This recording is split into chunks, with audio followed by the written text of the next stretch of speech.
RAB পুলিশকে কোনো ধরনের সহায়তা না করতে আন্তর্জাতিক সম্প্রদায়ের প্রতি আহ্বান জানিয়েছেন বিএনপি চেয়ারপারসন বেগম খালেদা জিয়া। একই সাথে আইনশৃঙ্খলা রক্ষাকারী বাহিনীকে উদ্দেশ্য করে তিনি বলেন, জনগণের বিপক্ষে অবস্থান নেবেন না, ক্ষমতা নয় জনগণের সাথে থাকতে চান বলেও মন্তব্য করেন বিএনপি চেয়ারপারসন।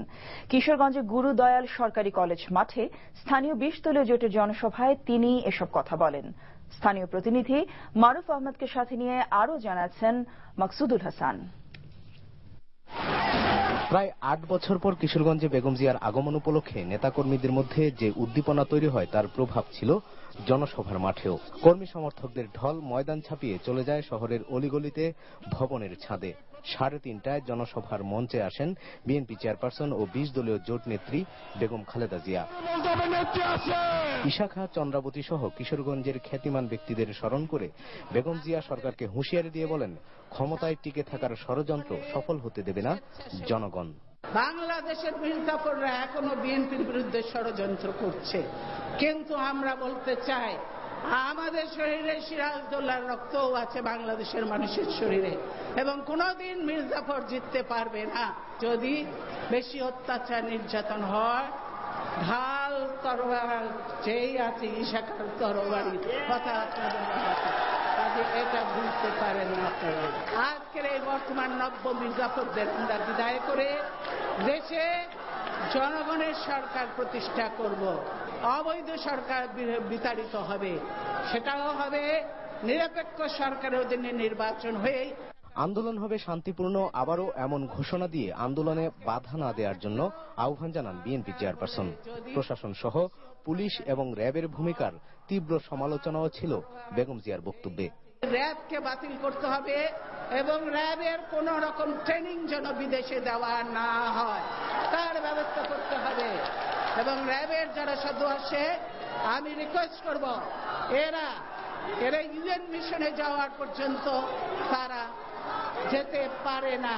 বিদেশিদেরকে বলবো, এই পুলিশকে আপনারা যারা দেশের মানুষের উপরে গুলি চালায়, ছাত্র যুবকদের উপরে গুলি চালায়, তাদেরকে আপনারা অস্ত্র বিক্রি করবেন না, তাদেরকে আপনারা গোলা বারুদ দেবেন না।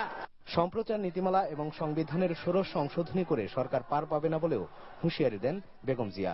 দেশের সকল প্রতিষ্ঠানকে ধ্বংস করে দিয়েছে ক্ষমতাসীনরা, এমন অভিযোগ করে তুলে ধরেন সরকারের দুর্নীতি ও লুটপাটের চিত্র।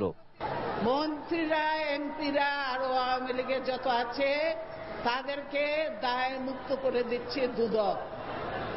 দুদক নিজেও একটা দুর্নীতি দমন কমিশন বলা হয়, কিন্তু দুর্নীতি দমন কমিশন নয়, ওইটা দুর্নীতি কমিশন। ওখানে যত দুর্নীতি রাখরা, এই বিচারকরা আজকে ন্যায় বিচার করছে না। আজীবন আপনারা কেউ এই দুনিয়ায় থাকবেন না, আল্লাহর কাছে যেতে হবে, সেখানে আপনাদেরকে জবাবদিহি করতে হবে এবং সেখানে আপনাদেরকে বিচারের সম্মুখীন হতে হবে। উন্নয়ন, সুশাসন ও গণতন্ত্র ফিরিয়ে আনবে বিএনপি, এমন আশ্বাস দিয়ে বেগম জিয়া বলেন, ক্ষমতায় গেলে নতুন উদ্যমে যাত্রা শুরু করবে বাংলাদেশ। আমাকে আপনারা ৩ বার প্রধানমন্ত্রী বানিয়েছে, কাজে আমার প্রধানমন্ত্রিত্ব আমার কাছে বড় জিনিস নয়, আমার কাছে বড় হলো এই দেশ। ফখরুদ্দিন মঈনুদ্দিন আমাকে অনেকবার বলেছে, আপনি আপনার ছেলেরা দেশ থেকে চলে যান। ১ বছর ৮ দিন আমি জেলে ছিলাম, আমি কি আপনাদেরকে ছেড়ে বিদেশে গিয়েছিলাম? কিন্তু আরেকজন তো চলে গিয়েছিল কিনা? আপনারা যেভাবে অতীতে আন্দোলন করেছেন, আগামীতে সেইভাবে আমাদের ডাকে সাড়া দিয়ে আসবেন, আপনারা দেখতে পারবেন পরিবর্তন। নতুনের ধারা শুরু হবে, পুরাতন দুর্নীতি সব দুর্নীতিমুক্ত বাংলাদেশ হবে। এ নিয়ে 4 বার কিশোরগঞ্জ সফর করলেন বিএনপি চেয়ারপারসন এবং সর্বশেষ 2006 সালে সফর করেছিলেন প্রধানমন্ত্রী হিসেবে। তবে এবার ভিন্ন প্রেক্ষাপটে সরকার বিরোধী আন্দোলনে জনগণকে সম্পৃক্ত করতে আর কিশোরগঞ্জবাসীকে আগামী দিনের আন্দোলনে ঐক্যবদ্ধভাবে অংশগ্রহণের আহ্বান জানিয়ে বিএনপি চেয়ারপারসন বলেছেন, ভোটের অধিকার আদায় না হওয়া পর্যন্ত ঘরে ফিরবে না তার জোট। Maksudul Hasan, NTV news, Kishoreganj.